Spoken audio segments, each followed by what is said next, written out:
আসসালামু আলাইকুম শিক্ষার্থীরা, রচনার ক্লাসে তোমাদের সবাইকে সাদর আমন্ত্রণ এবং শুভেচ্ছা। আমরা ধারাবাহিকভাবে যে রচনাগুলো নিয়ে আলোচনা করছিলাম তার ধারাবাহিকতা ধরে রেখে কিন্তু আমরা আজকে 11 নম্বর রচনা অর্থাৎ ক্রিকেটে বাংলাদেশ নিয়ে আলোচনা করব। তো আমাদের বাংলাদেশের প্রেক্ষাপট থেকে ক্রিকেটের অবস্থানটা কোথায়, আমরা কিভাবে আমাদের দেশকে দেখতে চাচ্ছি এবং আমাদের ক্রিকেটের ইতিহাসটা কি, সকল বিষয় সম্পর্কে এই রচনার মধ্যে প্রতিটা পয়েন্ট একদম সুন্দরভাবে সিরিয়াল বাই কিন্তু সাজানো আছে। তো চলো আমরা দেখি। একদম প্রথমে আমাদের ভূমিকা অংশ। খেলাধুলা একটি জাতির শারীরিক ও মানসিক উন্নয়নের অপরিহার্য অংশ। তার মানে কি বলছে যে খেলাধুলা একটি জাতির জন্য শারীরিক ও মানসিক উন্নয়নের অপরিহার্য অংশ, যে আমাদের জন্য অত্যন্ত গুরুত্বপূর্ণ বা আমরা যেটাকে বাদ দিতেই পারবো না সেরকম একটা অংশ খেলাধুলা আমাদের প্রত্যেকের জীবনে। বাংলাদেশের খেলাধুলার জগতে ক্রিকেট এমন একটি নাম যা কোটি মানুষের আবেগ, স্বপ্ন ও ভালোবাসার প্রতীক হয়ে উঠেছে। এটার সাথে আমরা সবাই মোটামুটি রিলেট করতে পারবো যে ক্রিকেটটা আমাদের কতটা একটা ইমোশনের জায়গা। বাট বর্তমান সময়ে ক্রিকেটের একটা খুবই চরম দুর্গতির বা খারাপ অবস্থা যাচ্ছে। যাই হোক, তো এক সময় যেখানে ফুটবল ছিল জনপ্রিয়তার শীর্ষে, এখন ক্রিকেট বাংলাদেশের সবচেয়ে আলোচিত ও সমাদৃত খেলা।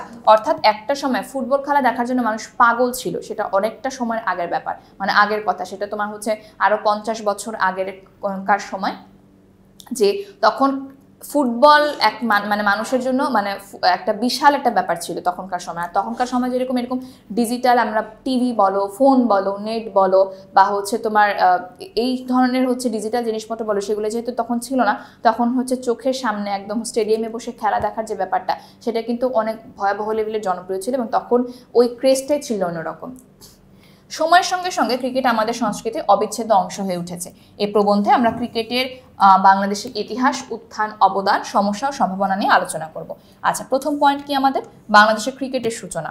বাংলাদেশের ক্রিকেটের শুরু হয় ব্রিটিশ শাসনামলে, অর্থাৎ ব্রিটিশ শাসনামল থেকে বাংলায় ক্রিকেটের প্রচলন শুরু হয়। ব্রিটিশ সেনারা ঔপনিবেশিক আমলে এই খেলার প্রচলন করে। তবে স্বাধীন বাংলাদেশে ক্রিকেট প্রথমে শহর কেন্দ্রিক একটি খেলা হিসেবে পরিচিত ছিল। অর্থাৎ শহরের দিকেই সাধারণত এই খেলাটা হতো, শহরের লোকজনই এই খেলার সাথে সম্পৃক্ত ছিল, গ্রামে গঞ্জে খুব একটা প্রচলন তখনও শুরু হয়নি। সাধারণ মানুষ এই খেলায় খুব বেশি অংশগ্রহণ করতো না। 1977 সালে বাংলাদেশ আইসিসির সহযোগী সদস্যপদ লাভ করে এবং এখান থেকে আন্তর্জাতিক ক্রিকেটে বাংলাদেশ যাত্রা শুরু করে। অর্থাৎ যাত্রা শুরু হয় অফিসিয়ালি যাত্রা শুরু হয় 1977 সালে বাংলাদেশে আইসিসি সহযোগে সদস্যপদ লাভ করে। আচ্ছা, আন্তর্জাতিক অঙ্গনে বাংলাদেশ অর্থাৎ আন্তর্জাতিক ক্ষেত্রে বাংলাদেশের ভূমিকা বা কিভাবে কি আসার বিষয়। 1986 সালে এশিয়া কাপে ভারতের বিপক্ষে প্রথমবারের মতো আন্তর্জাতিক ওয়ানডে ম্যাচ খেলে বাংলাদেশ। তবে তখন দলটি ছিল একেবারে নবীন ও অনভিজ্ঞ। অর্থাৎ সর্বপ্রথম আন্তর্জাতিক যে ওয়ানডে ম্যাচ ছিল সেটি ছিল ভারতের বিপক্ষে, সালটা 1986 সালে। এবং সর্বপ্রথম যেহেতু খেলা আন্তর্জাতিক অঙ্গনে, সেক্ষেত্রে অবশ্যই আমাদের যে বাংলাদেশের দল ছিল সেটা ছিল একদমই নতুন দল, একদম কচি দল বলা যায়। এরপর 1997 সালে মালয়েশিয়ার অনুষ্ঠিত আইসিসি ট্রফিতে চ্যাম্পিয়ন হয়ে বাংলাদেশ বিশ্বকাপ খেলার যোগ্যতা অর্জন করে। এইখান থেকে বিশ্বকাপ খেলার প্রচলন শুরু, যেখানে 1997 সালে মালয়েশিয়া অনুষ্ঠিত আইসিসি ট্রফিতে চ্যাম্পিয়ন হওয়ার কারণে তাকে আন্তর্জাতিক মহলে বিশ্বকাপ খেলার জন্য করা হয়, যোগ্য মনে করা হয়। এটি ছিল দেশের ক্রিকেট ইতিহাসের সবচেয়ে বড় সাফল্য। 2000 সালের 26শে জুন বাংলাদেশ পূর্ণ সদস্য হিসেবে টেস্ট মর্যাদা লাভ করে। অর্থাৎ 2000 সালে 26শে জুন বাংলাদেশ পূর্ণ সদস্য, একদম পরিপূর্ণভাবে সদস্যপদ লাভ করে টেস্ট ম্যাচ খেলার। ভারতের বিপক্ষে 2000 সালে নভেম্বরে বাংলাদেশ প্রথম টেস্ট ম্যাচ খেলে। যদিও শুরুটা ছিল কঠিন, তবুও এটি ছিল বাংলাদেশের ক্রিকেট ইতিহাসে এক যুগান্তকারী অধ্যায়। শুধু ক্রিকেটের বেলায় না, যে কোনো কিছু নতুনভাবে শুরু করতে গেলে সেটার যাত্রাপথটা অনেক বেশি দুর্গম হবে, সেটাই স্বাভাবিক। কোনো কিছুই কিন্তু স্মুথলি নতুন করে শুরু করা যায় না। ক্রিকেটারদের উত্থান ও গৌরবময় মুহূর্ত। বাংলাদেশ ক্রিকেটের ইতিহাসে অনেক ক্রিকেটারের নাম স্বর্ণাক্ষরে লেখা থাকবে, যেমন মোহাম্মদ আশরাফুল মাত্র 17 বছর বয়সে টেস্টে সেঞ্চুরি করে সবার নজর কাড়েন। মাশরাফি বিন মর্তুজা, নড়াইল এক্সপ্রেস খ্যাত এই পেসার একাধারে সফল অধিনায়ক ও জাতীয় নায়ক। সাকিব আল হাসান বিশ্বের 1 নম্বর অলরাউন্ডার হিসেবে বাংলাদেশের গর্ব। তামিম ইকবাল, মুশফিকুর রহমান, মাহমুদুল্লাহ রিয়াদ তারা দীর্ঘদিন ধরে দলের ভিত্তি ধরে রেখেছেন। বিশ্বকাপে ইংল্যান্ডকে হারানো 2011 সাল, ভারতের বিপক্ষে জয় 2007 সাল, পাকিস্তানকে হোয়াইট হাউস 2015 সাল এবং নিউজিল্যান্ড ও দক্ষিণ আফ্রিকার বিপক্ষে জয় 2019 বিশ্বকাপ, এসব অর্জন ক্রিকেট প্রেমী জাতিকে করেছে গর্বিত। অর্থাৎ ক্রিকেটের প্রতি মানুষের যে ভালোবাসা, বাংলাদেশের মানুষের ক্রিকেটের প্রতি যে আগ্রহ বা মানুষের ক্রিকেটের প্রতি যে হচ্ছে তোমার ইমোশন, সেগুলা কিন্তু সকল কিছুই তারা তাদের এই জায়গা থেকে হচ্ছে তারা সফল হয়েছে বা তারা তাদের হচ্ছে কাজগুলো ধরে রেখেছে দেখেই কিন্তু বাংলাদেশের মানুষ আরো বেশি আগ্রহী হয়ে উঠেছে ক্রিকেটের প্রতি নিজেদেরকে উৎসর্গ করতে। আর মানুষ কিন্তু দেখা যায় যে যখন বাংলাদেশের খেলা হয় বা বাংলাদেশের খেলা যখন শুরু হয় বা বাংলাদেশের খেলা যখন হবে, মানুষ কিন্তু আলাদাভাবেই হচ্ছে সময় একটা নির্দিষ্ট করে রেখে দেয় যে আজকে বাংলাদেশের খেলা আছে, খেলা দেখতে হবে যে কোনো মূল্যে। এভাবেই কিন্তু আসলে মানুষের মানে ক্রিকেটের প্রতি ভালোবাসাটা দিন দিন বাড়তে বাড়তে একদম চরম পর্যায়ে চলে গিয়েছে।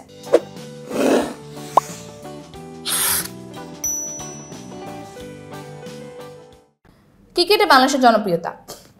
আজ বাংলাদেশে ক্রিকেট শুধু খেলা নয়, এটি মানুষের অনুভূতির সঙ্গে জড়িয়ে আছে। দেশের প্রতিটি প্রান্তে, গ্রামে গঞ্জে, স্কুল কলেজে ক্রিকেট খেলা হয়। শিশু থেকে বৃদ্ধ সবাই কোনো না কোনোভাবে ক্রিকেটের সঙ্গে জড়িয়ে আছে।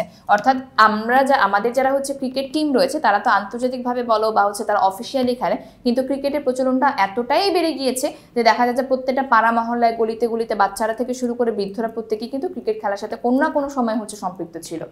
খেলা চলাকালীন রাস্তা ফাঁকা হয়ে যায়, অফিসে কাজ বন্ধ হয়ে যায়, এমন দৃশ্য একমাত্র ক্রিকেটের জন্যই দেখা যায়। অর্থাৎ যখন হচ্ছে খেলা শুরু হয়, খেলার যে মৌসুমটা আসে ওটা একটা উৎসব হিসেবে বাংলাদেশের মানুষ কিন্তু পালন করে। রাস্তাঘাটে গাড়ি ঘোড়া খুবই কম চলে, স্টেডিয়ামের আশেপাশে ভিড়ে একজন হচ্ছে হাঁটা যান এরকম একটা অবস্থা হয় এবং হইতেছে তারা নিজেদের কাজ বন্ধ করে কিন্তু খেলা দেখার জন্য অধীর আগ্রহে বসে থাকে। বিশেষ করে বড় কোনো ম্যাচে, যেমন ভারত বাংলাদেশ বা পাকিস্তান বাংলাদেশ ম্যাচে উত্তেজনার পারও চরমে ওঠে। দেশের ক্রিকেটারদের জয়গান, পতাকা ওড়ানো, রঙিন মুখে উল্লাস, সব মিলিয়ে ক্রিকেট এখন বাংলাদেশের জাতীয় উন্মাদনায় পরিণত হয়েছে।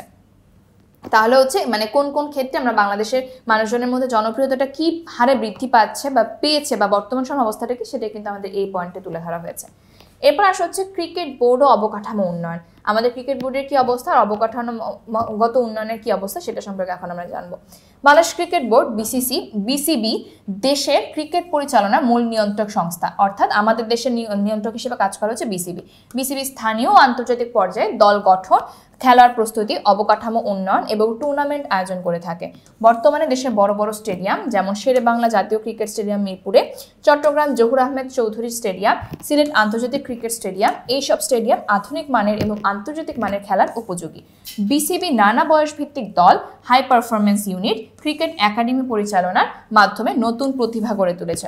আচ্ছা, এর পরবর্তী আমাদের যে পয়েন্টটা সেটা হচ্ছে বিপিএল, বাংলাদেশ ঘরোয়া ক্রিকেট বিপ্লব। অর্থাৎ আমাদের মধ্যকার যে হচ্ছে একটা রেশারেশির যে ব্যাপারটা, সেটা কিন্তু হচ্ছে বিশাল একটা হচ্ছে জনপ্রিয়তার শীর্ষে হচ্ছে বিপিএল খেলা। 2012 সালে শুরু হয় বাংলাদেশ প্রিমিয়ার লিগ বিপিএল, ঘরোয়া ক্রিকেটে বিপ্লব ঘটায়। অর্থাৎ হচ্ছে ঘরোয়া মানে কি, তখন দেখা যায় যে আমাদের ক্রিকেট টিমের যে সকল হচ্ছে খেলোয়াড়রা রয়েছে তারাই হচ্ছে বিভিন্ন দলে ভাগ হয়ে যায় এবং তখন একজন আরেকজনের কিন্তু প্রতিদ্বন্দ্বী হয়ে যায়। এটি একটি ফ্র্যাঞ্চাইজি ভিত্তিক T20 টুর্নামেন্ট, যেখানে দেশি বিদেশি তারকারা ক্রিকেটাররা অংশগ্রহণ করেন। স্থানীয় ক্রিকেটারদের আন্তর্জাতিক অভিজ্ঞতা লাভে সহায়তা করে, এছাড়াও নতুন প্রতিভা খুঁজে বের করে এবং দেশের ক্রিকেট অর্থনীতিকে শক্তিশালী করে। বিপিএল এর মাধ্যমে অনেক নতুন খেলোয়াড় জাতীয় দলে সুযোগ পেয়েছেন, যেমন মোস্তাফিজুর রহমান। অর্থাৎ তখন দেখা যায় যে নিজেদের মধ্যে হচ্ছে বিভিন্ন জেলা বিভিন্ন দলে ভাগ হয়ে যায় এবং অন্যান্য অনেক দেশ থেকে অনেক হচ্ছে গণ্যমান্য বিখ্যাত তারকারা হচ্ছে বিভিন্ন দলে হচ্ছে খেলার সুযোগ পায় এবং এর মাধ্যমেও কিন্তু আমরা হচ্ছে অনেক ভালো ভালো খেলোয়াড়দেরকে আমাদের পরবর্তীতে খেলার সুযোগ করে দেওয়ার হিসেবে পেয়ে থাকি। এরপর আসা হচ্ছে নারী ক্রিকেটের উত্থান। অর্থাৎ নারীরাও কিন্তু এখন ক্রিকেট খেলার ক্ষেত্রে পিছিয়ে নেই, বরং বর্তমান সময়ে এসে পুরুষদের থেকে নারীরাই কিন্তু ক্রিকেট খেলায় তাদের পারফরমেন্সের দিক থেকে এগিয়ে। বাংলাদেশের নারী ক্রিকেট দলও ধীরে ধীরে উন্নতি করছে। 2018 সালে নারী এশিয়া কাপ জিতে বাংলাদেশ দল এশিয়ার শ্রেষ্ঠত্বের প্রমাণ দেয়। নারী ক্রিকেটারদের মধ্যে রুমানা আহমেদ, সালমা খাতুন, নিগার সুলতানা প্রমুখ হচ্ছে উল্লেখযোগ্য। তার মানে 2018 সালে এশিয়া কাপ জেতার পরে নারী ক্রিকেট দল কিন্তু পৃথিবীর কাছে বলো বা হচ্ছে আন্তর্জাতিকভাবে কিন্তু তাদের খ্যাতি অর্জন করেছে। সমস্যা ও প্রতিবন্ধকতা। যদিও ক্রিকেটে অনেক অগ্রগতি হয়েছে, তবুও কিছু সমস্যা এখনো বিদ্যমান, যেমন মাঠ ও কোচিং সুবিধার অভাব। অর্থাৎ পর্যাপ্ত মাঠ এবং হচ্ছে যারা কোচ থাকে তাদের হচ্ছে পর্যাপ্ত হচ্ছে কোচিংয়ের অভাব বা শিক্ষার অভাব বা তারা হচ্ছে কোচ করতে পারছে না, সেরকম একটা ঘাটতি বোঝানো হয়েছে। ঘরোয়া ক্রিকেটে স্বচ্ছতা ও পেশাদারিত্বের ঘাটতি, অর্থাৎ হচ্ছে আমাদের যে বললাম যে বিপিএল বললাম যে সেক্ষেত্রে হচ্ছে স্বচ্ছতা এবং হচ্ছে পেশাদারিত্বের, মানে এখানে সকল কিছুর ক্ষেত্রে স্বচ্ছতা প্রকাশ পাচ্ছে না অনেক ক্ষেত্রে, এবং পেশাদারিত্ব হচ্ছে অফিসিয়ালি বা তোমার হচ্ছে পেশাগত দিক থেকে যে সকল আচার আচরণের প্রয়োজন সেগুলোর ঘাটতি রয়েছে। রাজনৈতিক হস্তক্ষেপ, দল নির্বাচনে স্বজনপ্রীতির অভিযোগ, খেলোয়াড়দের মধ্যে শৃঙ্খলার অভাব, ফিটনেসজনিত সমস্যা। অর্থাৎ কি বলছে যে রাজনৈতিক বিভিন্ন হস্তক্ষেপের কারণে কিন্তু অনেক কিছুর মধ্যে ঝামেলা সৃষ্টি হচ্ছে, সেটা সম্পর্কে আমরা অনেকেই অবগত। তারপর দল নির্বাচনে স্বজনপ্রীতির অভিযোগ, দেখা যাচ্ছে আমার কোনো চাচা মামা খালা ফুফু কেউ একজন আছে, তার সহযোগিতায় আমার প্রতি যে একটা স্বজনপ্রীতি বা নেপোটিজম যেটাকে বলা হয়ে থাকে, সেক্ষেত্রেও কিন্তু অনেক হচ্ছে গুণী বা হচ্ছে অনেক হচ্ছে যোগ্যতা সম্পন্ন খেলোয়াড়রা কিন্তু সঠিক জায়গায় খেলার সুযোগ পাচ্ছে না। ফিটনেসজনিত অভাব রয়েছে, এছাড়াও শৃঙ্খলার অভাব তো আছেই। এসব সমস্যা দূর করতে হলে পেশাদার ব্যবস্থাপনা, স্বচ্ছতা এবং নিয়মিত প্রতিযোগিতামূলক ম্যাচ আয়োজন জরুরি। ক্রিকেট ও অর্থনীতি, ক্রিকেটে বাংলাদেশে অর্থনীতিতেও ভূমিকা রাখছে। বিপিএল আন্তর্জাতিক ম্যাচ স্পন্সরশিপ ও বিজ্ঞাপন থেকে বিসিবি কেন জানি বারবার বিবিসি আসতেছে, বিসিবি কোটি কোটি টাকা আয় করছে। ক্রিকেট ভিত্তিক মিডিয়া, পণ্য বিক্রি, খেলোয়াড়দের ব্র্যান্ড ভ্যালু সব মিলিয়ে এটি একটি বড় অর্থনৈতিক খাত হয়ে উঠেছে। ভবিষ্যৎ সম্ভাবনা ও করণীয়, বাংলাদেশ ক্রিকেটের ভবিষ্যৎ অত্যন্ত সম্ভাবনাময়, কারণ তরুণ প্রতিভাবান খেলোয়াড়দের একটি ভালো ভান্ডার তৈরি হচ্ছে, প্রযুক্তি নির্ভর প্রশিক্ষণ ব্যবস্থা গড়ে উঠছে, ঘরোয়া লিগগুলো শক্তিশালী হচ্ছে, মানুষের আগ্রহ ও সমর্থন অব্যাহত আছে। এরপরে ভবিষ্যতে ক্রিকেট জেতার স্বপ্ন পূরণ করতে আমরা কি কি করতে পারি সেটা আমরা একটু দেখি। ভবিষ্যতে বিশ্বকাপ জেতার স্বপ্ন পূরণ করতে হলে বয়সভিত্তিক কাঠামো আরও শক্তিশালী করতে হবে, গ্রাম পর্যায় থেকে প্রতিভা খুঁজে বের করতে হবে, দলীয় শৃঙ্খলা ও মানসিক দৃঢ়তা বজায় রাখতে হবে, কোচিং, ফিটনেস ও মনোবিদ নিয়োগ করতে হবে। অর্থাৎ হচ্ছে এই সকল দিকগুলো যেগুলোতে আমাদের ল্যাকিংস রয়েছে বা ঘাটতি রয়েছে, সেই জায়গাগুলো যদি আমরা সঠিকভাবে হচ্ছে ঠিক করতে পারি, ওই জায়গাগুলো সমস্যাগুলো যদি সুষ্ঠু সমাধান করতে পারি, সেক্ষেত্রে কিন্তু আমরা আমাদের বর্তমান সময় থেকে আরও এগিয়ে যেতে পারবো। উপসংহার, ক্রিকেট আজ শুধু একটি খেলা নয়, এটি বাঙালির আত্মপরিচয়ের অংশ। আনন্দ, বেদনা, আশা, ভরসা, গর্ব, অভিমান সবকিছুর সঙ্গে ক্রিকেট ওতপ্রোতভাবে জড়িত। যতদিন বাংলাদেশ থাকবে ততদিন ক্রিকেট এই জাতির হৃদয়ে থাকবে। জাতীয় উন্নয়ন, সামাজিক সম্প্রীতি ও তরুণদের সুগঠিত জীবনের জন্য ক্রিকেট একটি গুরুত্বপূর্ণ মাধ্যম হয়ে উঠেছে। সময় এসেছে আমরা ক্রিকেটকে আরও পেশাদার, বিজ্ঞান ভিত্তিক এবং দূরদৃষ্টি সম্পন্ন ভিত্তির উপর দাঁড় করাই, যাতে ক্রিকেট বাংলাদেশ একদিন বিশ্ব সেরা হিসেবে মাথা উঁচু করে দাঁড়াতে পারে। বর্তমান সময় আন্তর্জাতিক প্রেক্ষাপটের দিক থেকে চিন্তা করলে ক্রিকেট কিন্তু মানে আমাদের বাংলাদেশ দলকে কিন্তু সকলেই হচ্ছে কম বেশি চেনে। বাংলাদেশ দল সেভাবেই তাদের নিজেদেরকে হচ্ছে তৈরি করেছে বা সেভাবেই তাদের সুনাম অর্জন করেছে বা রক্ষা করেছে।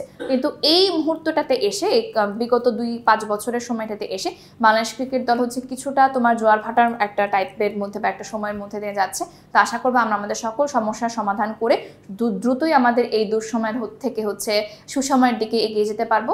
তো এই হচ্ছে আমাদের ক্রিকেটের বাংলাদেশের প্রেক্ষাপট বা বাংলাদেশের প্রভাব বা বাংলাদেশের সকল কিছু সম্পর্কে আলোচনা করলাম। তো এই পর্ব এখানে শেষ করছি। সবাই ভালো থাকো, সুস্থ থাকো, আল্লাহ হাফেজ, আসসালামু আলাইকুম।